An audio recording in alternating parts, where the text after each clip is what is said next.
Good morning, everybody. It's project day, and I'm excited about this one because I've been wanting to share this with you for a while now. So if you've been following me for any length of time, you know that I'm a big advocate of maximizing your vertical space. There's lots of hidden storage in your vertical spaces. I'm talking about the insides of closet doors, the insides of cabinet doors. There's so much unlocked potential there, and you can have oodles of space at your fingertips if you know how to use it. So one of the things that you need in order to do that, though, is a door rack. And they make them, you can buy them at most home stores, but they can be a little bit pricey. And especially if you want to do this on a lot of cabinet doors and closet doors, you can end up spending a lot of money. So I have found a way to make a very, very inexpensive cabinet door rack for as little as $1. Yes, $1. It requires a cake rack, one of those wire cooling racks from the dollar store, a little bit of cardboard that you get out of your recycle bin, and a stapler, and some straight edge and scissors. So I'm going to show you how to make it, and you're going to love it. So stay tuned. Okay, so the materials that you need to make this are, you're going to need a straight edge. It doesn't have to be a ruler, it just has to have a nice sturdy straight edge. You're going to need a stapler, and you're going to need two pieces of pretty thin cardboard. I just used the, I don't know if you can see this, but this is just a Cheerios cereal box that I took out of my recycle bin, and I just cut it into 2 strips. So you're going to need 2 strips. These are approximately 3 1/4 to 3 1/2 inches wide, which is about what you will need. It doesn't have to be exact, but you want them to be relatively the same size. And then, of course, most importantly, you're going to need an inexpensive wire cooling rack like this. I got this at the dollar store. Usually at the dollar store that I go to, they have ones that are a little smaller, and it comes 2 in a pack.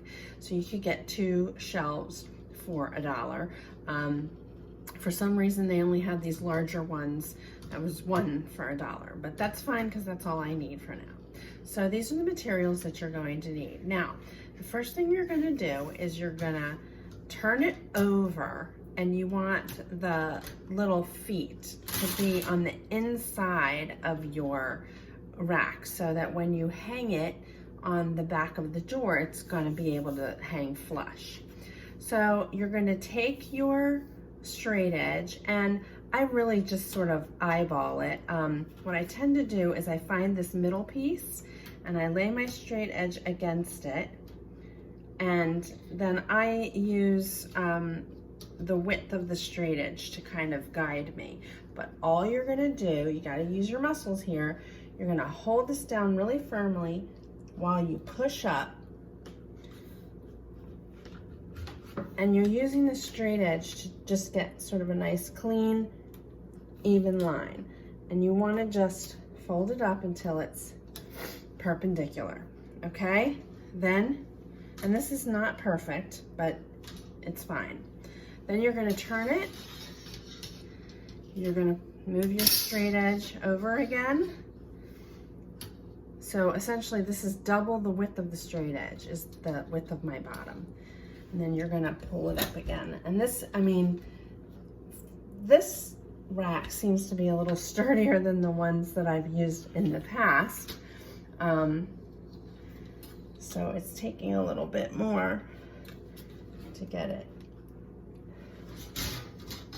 But you get the idea. And then you can kind of mess with it a little bit to get it straight. Okay, so this is what you end up with.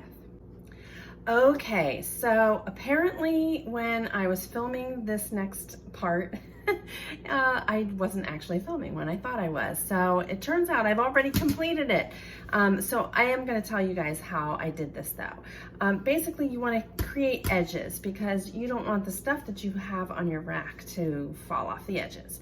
So all I did was I threaded those 2 bits of cardboard. Remember the ones that looked kind of like this, only they were longer before I cut them off.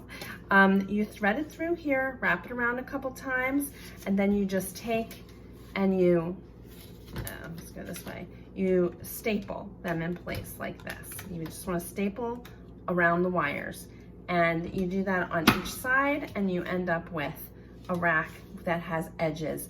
On this one, this is a little taller than the ones that I usually do, because as I mentioned before, I usually am using a smaller size rack. So you might want to, depending on what you're putting on this, you might want to do one sides for down here too, but I'm going to be putting tall items like this in, so I don't think that I really need that. But you can hang this in a bathroom cabinet and use it for storing your mouthwash or your cleaning supplies, or you can put it in the kitchen and put boxes of Ziploc bags and dish detergent in it, whatever you need. But the idea here is that you are maximizing on your vertical space. All you need is a couple hooks. I find that little picture hanger hooks work perfectly for hanging this on the inside of the door, and that's it, you're done.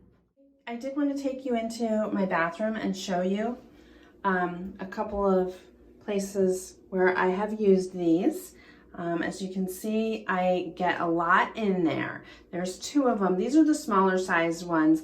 And one thing, if you don't have cereal boxes in your recycling bin, you can use tape. This is just tape. It's packing tape. And I just wrapped it around and stuck it to itself. And I've been using these racks for a couple of years now. And, you know, as you can see, the stuff doesn't fall off. It works just fine. I've got one over here too, where I'm storing cleaning stuff. And these have been in place for a long time. Okay, so that's it. It really is that easy peasy, and I hope you'll give this a try. If you need more advice on how to make your home a little more orderly and organized, visit the tips, advice, and resources section of my website, which is www.easypeasyliving.com. And I would love to hear how this turns out for you. If you have any other questions or ideas you'd like to share, feel free to email me anytime at valerie@easypeasyliving.com. I love hearing from people. So have a great day, and as always, keep it easy peasy.